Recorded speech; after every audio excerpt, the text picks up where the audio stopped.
Hey there, coffee lovers and internet explorers. Welcome back to SipCyber. There's something about the first sip that decides things for you. I'm sitting here at Estuary in St. John's Island with a wheat ale in front of me, and it tastes like summer, even though technically it's warmer in the Twin Cities right now than it is here. And I know that. But the taste, the light, the moment, they're all telling a different story.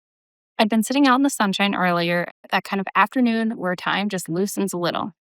And by the time I made my way out here to Estuary, that same rhythm had followed me.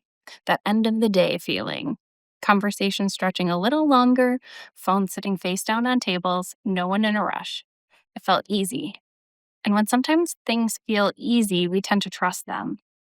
Not because we've checked anything, just because nothing feels off. That's how trust usually works in real life. It builds quietly, through time, through small signals, through consistency. You don't question every detail, you just settle in. But online, that same instinct doesn't always hold up. I was reading a piece earlier about TikTok and Meta. Meta owns Facebook, Instagram, and it made something really clear. The idea of private messaging on social media isn't as solid as it might feel. Instagram is stepping away from end-to-end encrypted messages, which means that the platform will be able to read and scan your direct messages again for things like moderation, scams, and law enforcement requests.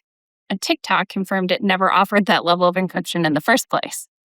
Which means in both cases, those messages aren't just between you and the person you're talking to. They can be accessed, reviewed, and analyzed, sometimes for safety, sometimes for compliance. But either way, not as private as most people assume. And that's the shift. For a long time, platforms talked about privacy like it was a given. Now it's becoming clear there's always a trade-off. More privacy can make it harder to catch scams. Less privacy makes it easier for platforms to monitor what's happening. And somewhere in the middle is where most of us are living, whether we realize it or not.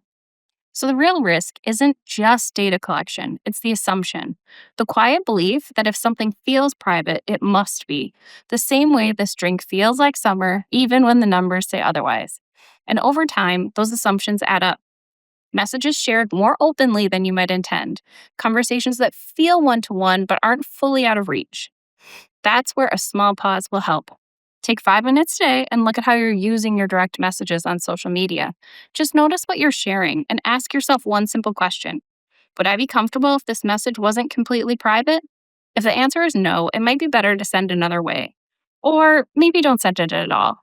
Because control online doesn't come from what feels private. It comes from understanding what actually is. And sitting here now, taking another sip, super yummy, it still tastes like summer, and maybe that's fine. Not everything needs to be questioned, but some things do. And knowing the difference, that's where awareness starts. Stay safe, stay warm, and keep sipping.